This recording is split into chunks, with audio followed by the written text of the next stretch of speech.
Hey guys, അപ്പോൾ ഇന്ന് ഓണമാണ്, തിരുവോണമാണ് കേട്ടോ. ഇന്ന് എൻ്റെ വക സ്പെഷ്യലായിട്ട് എന്തെങ്കിലുമൊക്കെ ഉണ്ടാക്കാമെന്ന് വിചാരിച്ചിരിക്കുകയാണ്. അപ്പോൾ ഇന്നത്തെ നമ്മുടെ സ്പെഷ്യൽ വിഭവം എന്ന് പറയുന്നത് നമ്മൾ സാധാരണ മാമ്പഴ പുളിശ്ശേരി ഒക്കെ കഴിക്കില്ല, അതേപോലെ ഞാൻ നേന്ത്രപ്പഴം വെച്ചിട്ട് പുളിശ്ശേരി ഉണ്ടാക്കാൻ പോവാണ് കേട്ടോ. അപ്പോൾ ഓണത്തിന് നമ്മൾ സദ്യയൊക്കെ വിളമ്പുമ്പോൾ അതിൻ്റെ ഇടയിൽ വേവിച്ച പഴം വെക്കുമല്ലോ, അങ്ങനെ വേവിക്കാൻ വേണ്ടി കൊടുന്ന പഴമാണ്. പക്ഷേ അതിലത്തെ രണ്ടെണ്ണം ഞാൻ അടിച്ചു മാറ്റിയിട്ടുണ്ട് കേട്ടോ. അപ്പോൾ 2 നേന്ത്രപ്പഴം ഞാൻ ഇവിടെ ക്യൂബാക്കി കട്ട് ചെയ്ത് എടുത്ത് വെച്ചിട്ടുണ്ട്. ഇനി നമുക്ക് പരിപാടി തുടങ്ങാം. അപ്പോൾ ഇതിന് വേണ്ടിയിട്ട് അത്യാവശ്യം നല്ല പഴുത്ത 2 പഴമാണ് ഞാൻ എടുത്തിട്ടുള്ളത് കേട്ടോ.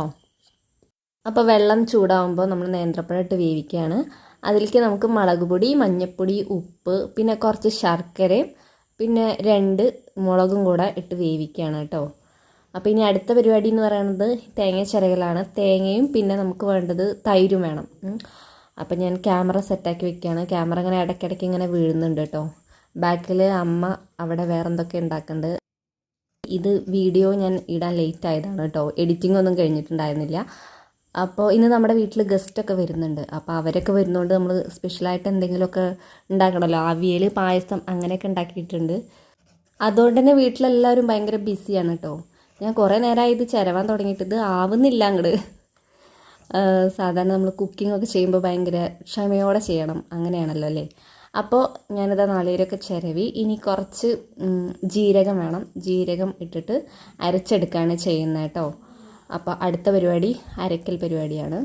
അപ്പോഴേക്കും നമ്മുടെ ഈ ഒരു പഴമുണ്ടല്ലോ അത് നന്നായിട്ട് വെന്ത് വന്നിട്ടുണ്ട് കേട്ടോ. ഞാൻ ടേസ്റ്റ് ചെയ്തപ്പോൾ നല്ല മധുരമുണ്ട്, അതുപോലെ എരിവും ഉണ്ട് കേട്ടോ. 2 മുളക് ഇട്ടിട്ടുണ്ടല്ലോ, പിന്നെ കുറച്ച് മുളക് പൊടി ഇട്ടിട്ടുണ്ട്. അപ്പോൾ ഇതാ സംഭവം ഇവിടെ അത്യാവശ്യം നന്നായിട്ട് വെന്ത് വന്നിട്ടുണ്ട് കേട്ടോ. നന്നായിട്ട് ഇനി ഉടയാൻ നിൽക്കണ്ട, ഏകദേശം ഇതായി കാണുന്ന പോലെ റെഡിയാക്കി എടുക്കുക കേട്ടോ.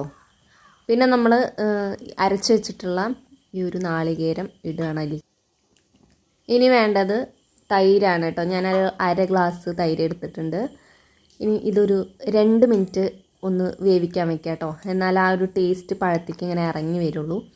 അപ്പോൾ അതിന് വേണ്ടി വെയിറ്റ് ചെയ്യുക. പിന്നെ അതിന് ശേഷം ഇനി നമുക്ക് താളിക്കുകയാണ് കേട്ടോ. കടുകും അതുപോലെ കറിവേപ്പിലും വെച്ചിട്ടാണ് വറുത്തിടുക. നമ്മളിവിടെ വറുത്തിടുക എന്നാണ് പറയുക. അപ്പോൾ ഇനി അത് ചെയ്യാം. അപ്പോൾ ചട്ടി ചൂടാവുന്നു, എണ്ണ ഒഴിക്കുന്നു, കടുകിടുന്നു, കറിവേപ്പിലിടുന്നു. ഇനി നമ്മൾ നേരെ ഇതിലേക്ക് ഇട്ടിട്ടുണ്ട്. അപ്പോൾ ഇനി നന്നായിട്ട് ഇളക്കി സെറ്റാക്കുക. അതിന് ശേഷം ഞാനിത് ടേസ്റ്റ് ചെയ്ത് നോക്കിയിട്ടോ, അടിപൊളിയാണ്. നല്ലൊരു മധുരവും എരിവൊക്കെ ഉള്ള ഒരു ടേസ്റ്റ്, പിന്നെ നാളികേരത്തിൻ്റെ ടേസ്റ്റൊക്കെ വരുമ്പോൾ നല്ല സൂപ്പറായിട്ട് എനിക്ക് തോന്നിയിട്ടുണ്ടായിരുന്നു കേട്ടോ. ഞാനിപ്പോൾ ഈ പഴം വെച്ചിട്ടുണ്ടാക്കിയ സംഭവം ഉണ്ടല്ലോ, അത് ഇതേ രീതിയിൽ നമുക്ക് പൈനാപ്പിൾ വെച്ചിട്ടുണ്ടാക്കാം. അത് പലർക്കും അറിയുന്നുണ്ടാവും. അപ്പോഴേക്കും നമ്മുടെ വീട്ടിൽ ഗസ്റ്റൊക്കെ എത്തിയിട്ടുണ്ടായിരുന്നു. അപ്പോൾ ഇനി ഇല ഇടണം, സദ്യ വിളമ്പുക, അങ്ങനെയുള്ള പരിപാടിയാണ്. അവിയൽ ഇവിടെ റെഡി ആയിട്ടുണ്ട് കേട്ടോ. പിന്നെ ഞാൻ ഉണ്ടാക്കിയ ഈ ഒരു സംഭവം എൻ്റെ പുളിശ്ശേരി, പിന്നെ ഉള്ളത് ഇത് നമ്മുടെ വെള്ളരിക്ക വെച്ചിട്ട് ഉണ്ടാക്കിയൊരു കിച്ചടി, പച്ചടി അങ്ങനെയൊക്കെ പറയും. പിന്നെ പഴം, പപ്പടം, പായസം അതൊക്കെ തന്നെയാണ്. പായസമാണ് ഈ കാണുന്നത്. ഇത് അരിയും പിന്നെ ചെറുപയർ പരിപ്പും വെച്ചിട്ട് ഉണ്ടാക്കിയതാണ് കേട്ടോ. നാളികേരപ്പാലല്ല, സാധാരണ പശുവിൻ പാൽ വെച്ചിട്ടുണ്ടാക്കിയ ഒരു പായസമാണ്. കുഴപ്പമൊന്നും ഉണ്ടായിരുന്നില്ല, ടേസ്റ്റ് ഉണ്ടായിരുന്നു കേട്ടോ. അങ്ങനെ നമ്മളിനി ഫുഡ് കഴിക്കാൻ പോവുകയാണ് ഗൈസ്. അങ്ങനെ നമ്മൾ ഫുഡ് കഴിക്കാൻ പോവുകയാണ്. സദ്യ കാര്യങ്ങളൊക്കെ റെഡി ആയിട്ടുണ്ട്. ഇതെൻ്റെ ഓണക്കോടിയാണ് ഗൈസ്. അപ്പോൾ ഇപ്രാവശ്യത്തെ നമ്മുടെ കുഞ്ഞൊരോണം സെലിബ്രേഷനാണ് ഈ കാണുന്നത് കേട്ടോ.